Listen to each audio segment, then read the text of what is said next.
Halo teman-teman, pernah tidak ketika sedang fokus mengerjakan satu tulisan, misalnya satu cerita, tiba-tiba muncul ide baru yang mengganggu konsentrasi kita dalam menyelesaikan cerita yang pertama tadi?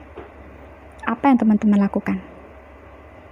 Apakah teman-teman berpaling ke ide yang baru ini, lalu ide yang lama tertinggalkan atau terbengkalai? Atau teman-teman mencoba menjalani kedua-duanya? Bukankah ada yang mengatakan kita harus fokus ketika mengerjakan sesuatu? Tapi ide yang baru muncul ini sayang kalau dilupakan. Saya punya tipsnya. Teman-teman harus punya catatan. Boleh mencatatnya secara manual menggunakan buku, pulpen atau pensil.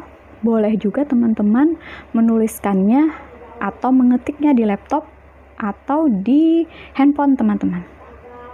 Yang pasti, ide yang muncul itu jangan sampai dibiarkan seperti angin yang berlalu.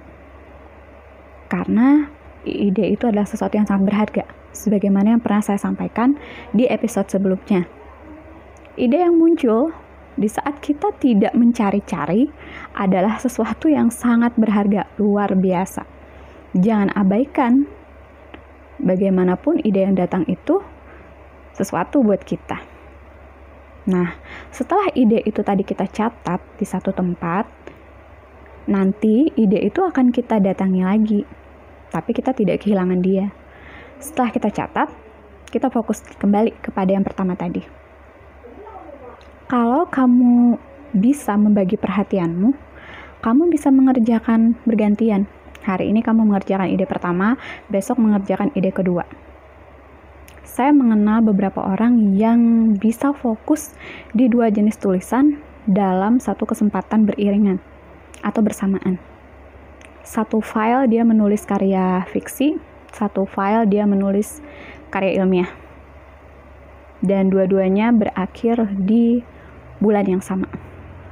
Tapi tentu saja teman-teman tidak perlu memaksakan diri untuk seperti itu. Kita bisa mengenali ritme kita sendiri, kita mengenali diri kita masing-masing. Yang jelas, ide yang datang tadi jangan diabaikan, jangan sampai dia hilang begitu saja. Saya justru pernah mendapatkan ide saat sedang sibuk mengurus anak-anak. Waktu itu lagi asik mengepel, lagi asik mengurus anak-anak yang tidak bisa diam. Kemudian ide itu muncul. Dulu saya belum punya handphone seperti sekarang, belum punya gadget secanggih sekarang. Maka saya mengambil secarik kertas, karton, kemasan kotak susu.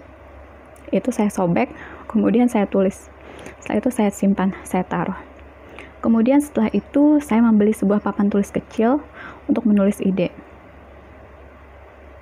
Tapi ide itu unik ya, kadang-kadang dia datang di tengah jalan. Nah, saat itu saya punya alternatif lain nih. Saya mencoba mencatatnya di awan hayalan saya. Saya anggap saya sedang menuliskannya. Kemudian setelah itu sampai di rumah, saya panggil kembali memori itu dan saya tuliskan. Kalau tidak begitu, bisa hilang. Nah, saya yakin teman-teman banyak punya ide. Bahkan mungkin bisa lebih menarik lagi cerita di balik ide itu dibanding cerita saya tadi.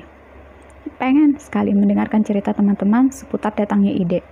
Jika teman-teman berkenan berbagi, tulis di kolom komentar ya. Terima kasih.